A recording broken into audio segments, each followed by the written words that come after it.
Okay, good morning, guys. It's Saturday morning.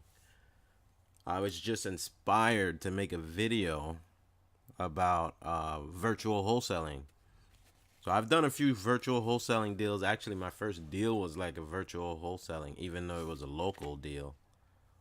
But then I did a few deals out of state, just using the same exact concept. So I kind of did the deal by accident, kind of. But it wasn't like an accident because I actually thought it through and I tried it and it worked. And so now that I tried it out and it worked, I implemented the same exact thing in a different state and it worked also. And then I tried it again and it also worked the third time. So now at that point, three times a charm, I know it works, right? So basically, let me show you guys the steps that I kind of just wrote everything down, and I have 10 steps that I actually took. And I think you guys can benefit out of this one. So I'm going to show you guys the steps that I took. And this is something you guys can implement right away. Okay. All right. So step number one, I post ads for newbies, people who want to learn the business, the wholesaling business, right? So I pick a city. Now, before I pick the city, I have a video on my channel where you guys can figure out which zip codes are the hottest zip codes. So once you know which zip codes are the hottest zip code in a certain state, then you start applying these methods in those zip codes, right? Just do your research, do your market research, and then you're going to post ads on Craigslist. Craigslist is basically where I found these people who want to learn the business. So I basically post an ad stating, I teach you how to do wholesale deals, blah, blah, blah. I'm sure you guys have seen some of my sample ads in the other videos. So it's the same ad for recruiting new guys. And so basically the ad should say, learn how to wholesale. I can teach you the steps, blah, blah, blah. And then basically let them know that there is an upfront fee for learning. I prefer to charge people upfront because at least then they have skin in the game. But I have some ads as well for people who basically don't have money, but they have the time to drive around. So those people who don't have money and the time to drive around, I normally give them $500 to $1,000 for referrals, right? But the people who are more business minded and they have a little bit of capital and they want to like really dive in, I'll charge them maybe like anywhere between $300 to $500 to learn the business. And I'll go and basically I'll teach them marketing. The business is marketing. It's not so hard to teach someone how to post ads online, how to do that's leading into the second step. So basically, once I find those people, step number 2 is teaching them how to do marketing. So basically, I teach them. I have sample ads already pre-made, and so I'll teach them how to take those same exact ads that I'm already using to find deals, post them on Craigslist, post them on social media, post them everywhere, right? So once they know how to find sellers, which I teach them how to drive, basically drive for dollars, cold calling, RVM. I teach them what companies I use for RVM, and how to basically post ads online, right? So I teach them that. I basically teach them how to do marketing, how to generate leads. And basically generating leads is not that hard. You can just drive for dollars and you can order a list. There's several different ways. You can order lists. You can go to the county clerk and get probate, tax delinquent, there's several different ways to generate leads. So I basically teach them how to generate the lead, right? By advertising and driving for dollars. And so once they learn that, they start implementing it. I teach them how to qualify the lead. So I have a lead sheet that I normally give them, and the lead sheet has all the questions that I basically have to start doing deals, to start qualifying so we can do these deals, right? We got to qualify the sellers based on um, the timeline they need to sell, their motivation, the price, and the condition. We need to know the condition of the property. We need to know their motivation. We need to know the timeline. We need to know the price. This lead sheet that I have all the questions in there. And then another important thing that I teach them is to basically find something that you guys have in common. You and the seller have to have something in common, because at the end of the day, when you guys hang up the phone, they're only going to remember you if you guys were relatable or if you guys had something in common. So you got to find a way to break the ice and have something in common other than the real estate. I'm a buyer and you're a seller. Because there's a million other people that probably calls them, and you want to be the guy or the girl who wants to have some form of a rapport, some form of a bond, because that's the only way they'll remember you, right? So now, once they fill out the lead sheet with those information, my lead sheet has a lot of questions on there that the normal person would not ask. Like, I look at a bunch of lead sheets, and my questions were formulated based on my experience of doing what I do. So there's a bunch of generic lead sheets out there, but then there's lead sheets from people like me who just have been through the business, and certain questions must be asked, and a new person would never think of asking those type of questions. And so my lead sheet is special, I think. So number 4, they want to submit the lead sheet. So basically, from 1 through 4, basically, you post an ad for newbies. That's number 1. Number 2, you teach them marketing, which is having them post ads, RVM, cold call, driving for dollars. You teach them how to do marketing. Number 3, you basically have them qualify the sellers, right? Condition, motivation, time, price. And then number 4, they submit the lead sheet into me. Once they email it to me, or they could just snap a picture of it and send it over to me. I'm a very good closer, and I don't know what it is. Like, people just like me. So I don't know. Ever since I was little, ever since I was a young kid,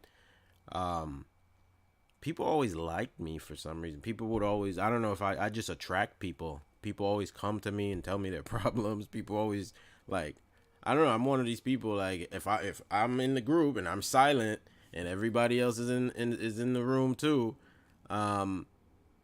these people always manage to come to me to tell me things or say hello. Or I don't know if I just have a face for that, or if I don't know what it is, but, or maybe, I don't know. Maybe I'm just caring. I just care about people a lot, and people see that and they just attract towards me. I don't know what the deal is, but let's say if I were to, like, get in a room or get in a group or even make a few phone calls and talk to people, I don't know what it is about me, but I've always attracted people. I don't know why. Like, people would just come to me and tell me everything. So and for that reason, I'm a very good closer, because I like to listen and I like to analyze things and I like to see how I can help people, because I really care about people. I'm a humanitarian, you could say. So I think people who are more like caring are able to close better, because sales is not hard. I mean, sales, it's just basically listening to someone and finding out what the problem is, and then you try to help them fix that problem. It's as simple as that. So you don't need to know all kinds of sales tactics. You don't know how to, you don't need to, like, You don't need to try to convince people of doing. You just try to help them. When they see that you're genuinely trying to help them, they tend to just like trust you more. So, like, I'm not gonna take advantage of. They know that. Like, most people know I wouldn't take advantage of them. So, I guess that's why I closed quite a few deals. So basically, I closed the leads for them, and I sent out a purchase agreement to the seller. Now, once the purchase agreement is sent out, now believe it or not, like, a lot of people are saying, use DocuSign. I've used DocuSign and I've used other things to send out my purchase agreement.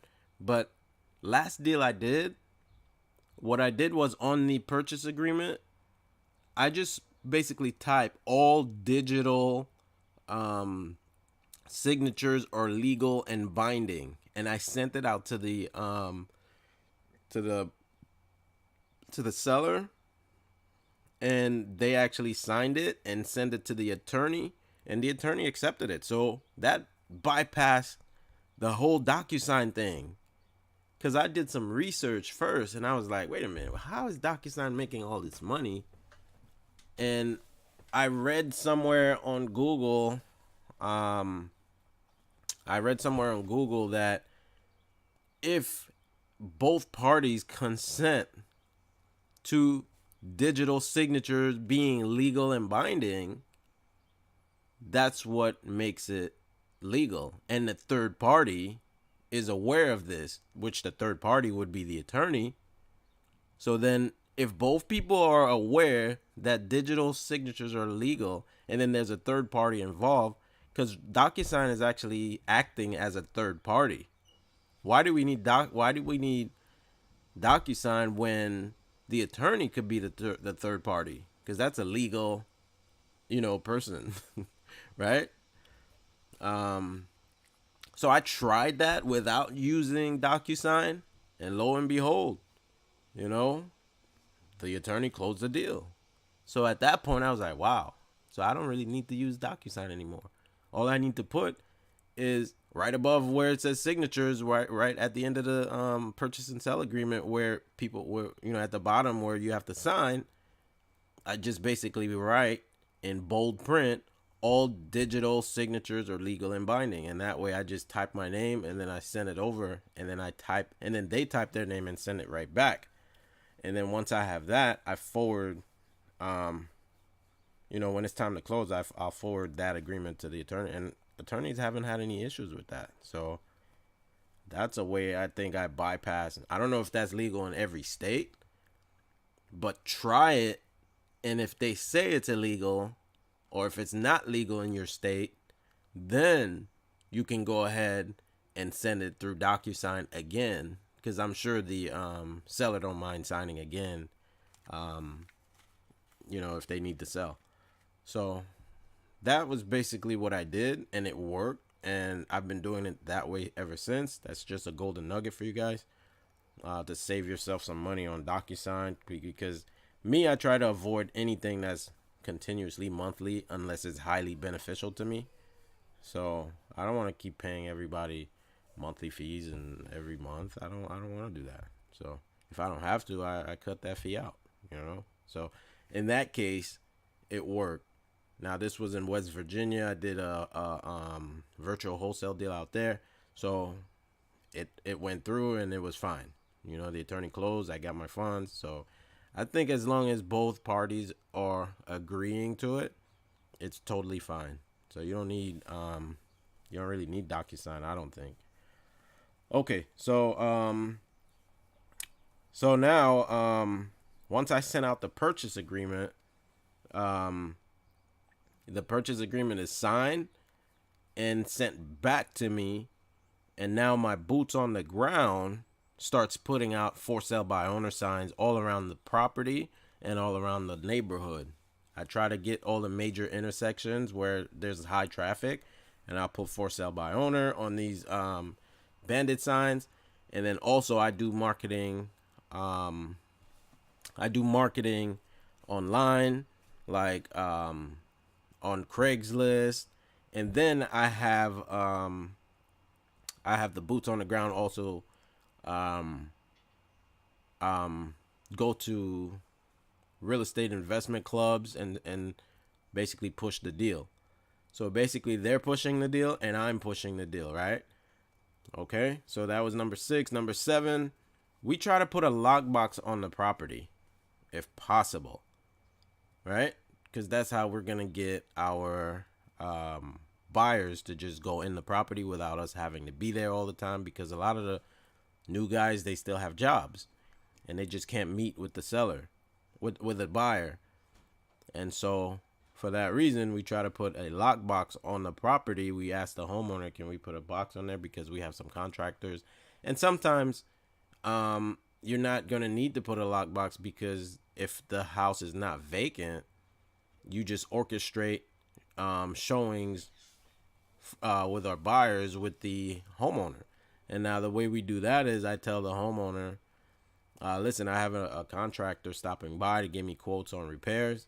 If you can, I'm going to be getting a few quotes of repairs. So I'm going to go with the best price, obviously. And, if you can allow my contractor to get in there so I can get an estimate on repairs, that'd be perfect. And if they're motivated, they definitely agree to it, because you're already, you're personable. They trust you. They love you.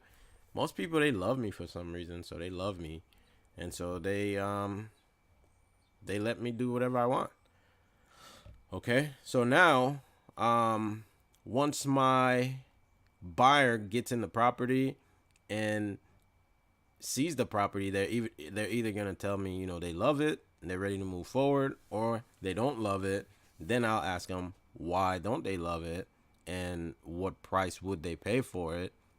And they'll tell me, well, that's just not my type at all. I wouldn't even buy a property like this.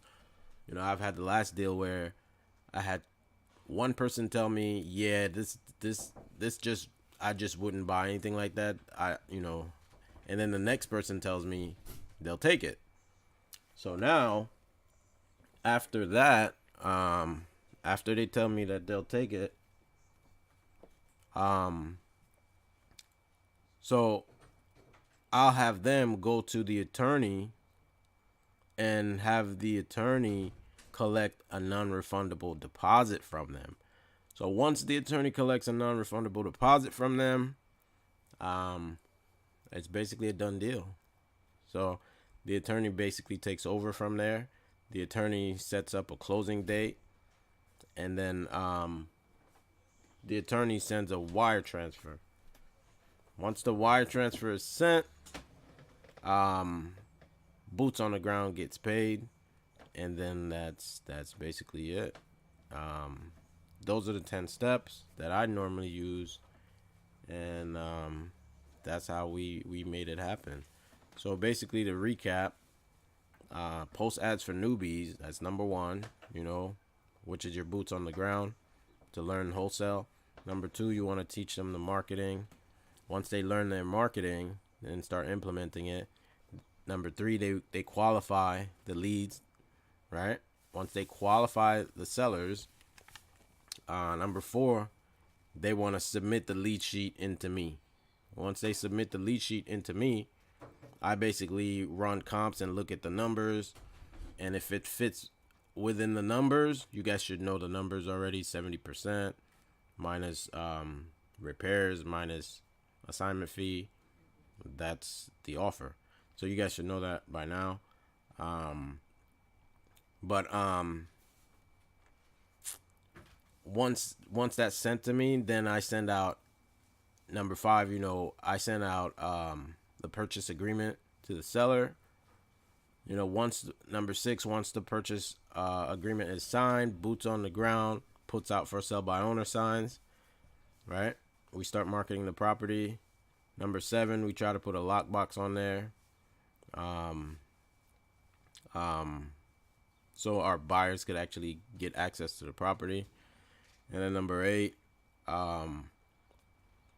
lawyer collects non-refundable deposit, right? Number 9, closing date is set, and then the wire transfer is sent once closing happens. That's number 9. We're all happy. And then number 10, you pay out your new guy, your boots on the ground. You pay him out. You know, sometimes sometimes if it's someone who's just, you know, driving for dollars around for me, I'll go ahead and just pay him anywhere between $500 to $1,000 for a referral. But if it's someone who actually, you know, paid for training, and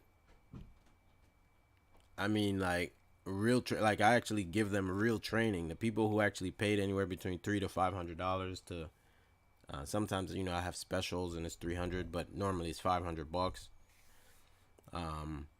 But those people, I would give them a higher percentage because I would require more of them, and because they went through the training. Some of them, you know, I'll give them anywhere between 50-50 split on the deal, or, you know, it depends what level of experience they already have.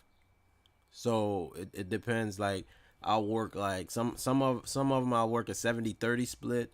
Some of them a 50-50 split. If I feel very strong about them, like if they're already in the real estate field, or if they've done deals, or if they just don't know how to scale up, or if they just need some more guidance and they actually have some experience, obviously they're not gonna want, you know, a lower cut. So you want to try to make it 50-50. But if it's someone brand new who just has nothing, and you know you're gonna have you can sense that these people, you know, your new person is gonna be more of a headache. So you want to be compensated for that as well. So you want to charge, you know, 70-30, where you make 70, I make 70, and they make 30%. And so that's how I normally negotiate the splits. If I feel like this person's going to be like require a lot of my time, because some people you can kind of already know after talking to them for a few minutes, you already know, okay, this person's got it. This person's going to be a rock star. So you can kind of like, this person's going to be low maintenance, so you don't have to charge them a higher fee. But if you can tell someone's going to be high maintenance, they're asking you all kinds of questions that's like questions that you've already answered, then you're like, okay, I'm going to have to charge a little premium, you know, and just keep it real with them. So that's about it. Those are the 10 steps that I normally do. And I can take those 10 steps to any city. You know, like for instance, right now, I'm thinking about Texas and actually I've done some deals there. I've done some advertising down there, but I'm thinking of adding on a couple different cities in Texas, and also Arizona, and then also which area I was thinking. Texas, Arizona, and St. Louis. I'm thinking about St. Louis too, because I hear a lot of action is happening there. So I would take the same exact steps. Start advertising for newbies in those areas, right? Teach them how to do RVM, cold call, driving for dollars. I spent like about 2-3 hours with them, just training them on marketing and what to look for, how to find how to find leads, how to find, you know, and then I go over my lead sheet with them. I teach them what questions to ask, and then I have them ask me questions, and then we do like role play. And so I want to see how strong they are just talking to me. You know, I role play with them like I'm a seller, and then I role play with them like I'm a buyer.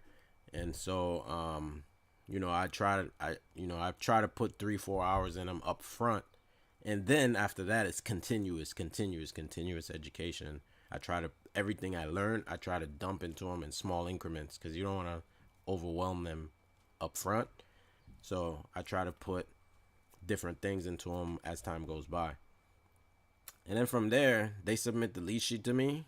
You know, I basically get the lead sheet, I run the comps, I look at what I can offer. I run the numbers. I send out, I call the people, I call the sellers, and I go ahead and make a offer. And from there, if they accept, we put together a purchase agreement, and then I send that out. Once a purchase agreement is signed, my boots on the ground starts the marketing part, you know, and then we try to put a lockbox on there.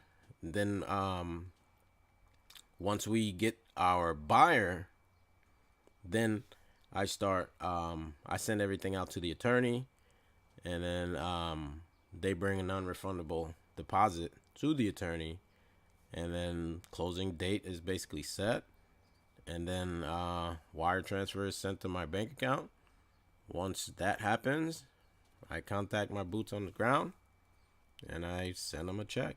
Well, I don't really send checks. I kind of use Cash App, and I sent money through Cash App, and everything's wired directly into their account. So they're happy, I'm happy, everyone's happy. Next deal. And then we do the same thing. So that's basically what virtual wholesaling is for me. You know, that system works. It works for me. It's working for some other people as well. So hope you guys got good value out of this one. If you guys have any questions, comment below. Also, I'm giving out a lot of free information. So if you like my information, comment, tell me you like it or tell me you don't like it. Like the page or don't like the page. Let me know. I need feedback. And then also I have a link for my Cash App. So if you guys get good value out of this, I don't care if it's $1. I don't care if it's $5. I don't care if it's $1 million. Like, make a donation, bro. You just got all this information for free. You know, make a donation. You know, if you got value out of this, like, what do you think someone would charge you to go through this with you? What do you feel that someone would charge you to teach you what I just taught you just now? Like, I don't care if it's like 50 cents. Send something to show me that I'm doing some good out there. You know what I mean? I just want to know that I'm doing good. And the best way to do that is by money. I don't care about these likes at the end of the day. I don't care about these, you know, I care about your comments, but I don't care about all the likes. Like, if you really like my video, make a donation, bro. Like, stop being cheap. This is the age of stop being cheap. And this is the age of start compensating people for their time and for the knowledge that you're getting. You gotta compensate people. Like me, every time I see I donate a lot. So the money's not really for me, because there's some other person out there who actually is coming up, and I choose, like, I give money away, and some of the money that I give away, obviously it's coming directly out of my pocket, but money helps motivate people. So when you send me that money, I take that money, I put it into a pile where it goes, that money that's donated to me, it goes into a pile of people who I can actually help. And so that money is used to help those people. It's not for me, because I already know how to do deals. If I need to make money, I'll do a deal or I'll trade some stocks. You know, I do stocks and real estate. So I already know how to make money. Like, for me, financial freedom is not an issue, because I already know how to make money. You know, like, I can go in any market and make money in no time. Like, I know how to make money. I know how to close deals. So the money is not for me. So when I ask for donations, it's for the new guy or somebody. Like the other day, this guy calls me up. He tells me, bro, I really need your help. You know, I'm doing really bad. And, like, if you can just give me a job, you know, I'll just work for you for like $300, $400, $500. You know what I mean? So I don't like paying people, because I like people to actually bring something to the table. I don't like people asking for things. But certain times you like, man, I really feel bad for this guy. And like a person like that, I'd go ahead and be like, you know, I don't normally do this, but here, put this in your pocket. Now, that money that you guys are donating, that's what that money would be used for. Like, for me personally, I don't need money. I really don't. I don't need money. So I already know how to do deals. I know how to log on to my trading account. I have money in my trading account, so I could just log on. This is my trading account. This is my SureTrader account. I could just log in and start trading. I already got money in there. I could start making money right away. So I know how to day trade. I know how to wholesale real estate. So I don't really need money. But when I do ask for these donations, it's for other people who actually need that money. I put that money in a pile and let it grow. And let's say for like every $500 that I collect, I'll make someone's day. I'll make someone's day with like $500, or whether it's $100 I collect, I'll make someone's day with that $100. Like, I saw this video of Max Maxwell where every holiday he picks a family and he buys them everything they need. Well, not everything, but he makes their holiday. And I'm trying to implement the same thing. I want to do that this December. So I think I'm going to pick a family and I'm going to buy them gifts. So in order to do something like that, you need donations because, well, I don't need it, but it helps them. You know what I mean? It helps them. So the money that I ask for, it's not for me. Trust me, I don't need money. It's other people who need money, and sometimes I don't want to spend my money, to be honest with you. I don't want to give people my money. So I'll give you value, you compensate for that value, and then I'll take that compensation and bless someone else with it. That's the way I see things. Because me, I always figure out a way to make good out of everything. And so that's how I'm using this free information that I'm giving you so you can step your game up. But the donation that you submit, I take that donation and I bless someone else with it. So all I do is try to bless people with information and money. You got to be able to bless people with information and money in this lifetime.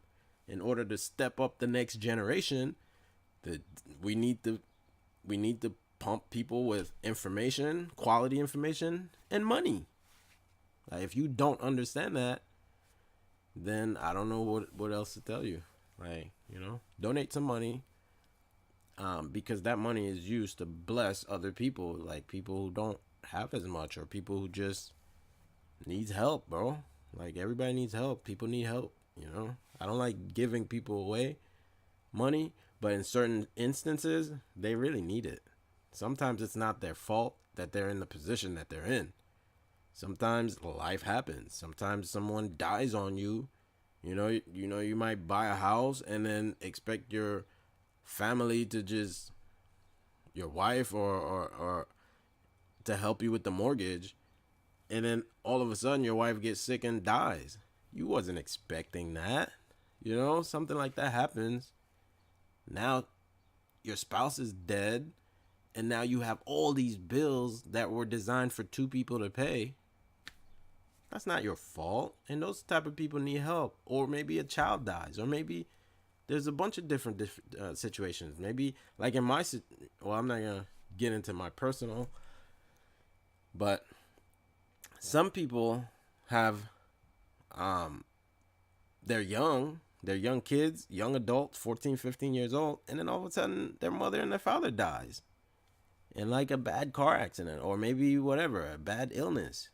Now, this young 14, 15-year-old, they need help. Yeah, they can go and get a job. They can, whatever, they can make it. But at the same time, the parent might not have had insurance. The parents might not have left anything for them. And so now this kid is left in this world struggling. Sometimes we get dealt difficult cards, just like, if you're at the casino, sometimes you look at your hand and you're like, what is this? How did I get this? And so those type of people, I like to come in and I like to help them. And by you guys taking this free information that I'm giving you, I'm already helping you. So now help me help other people as well. So that's the way I look at donations.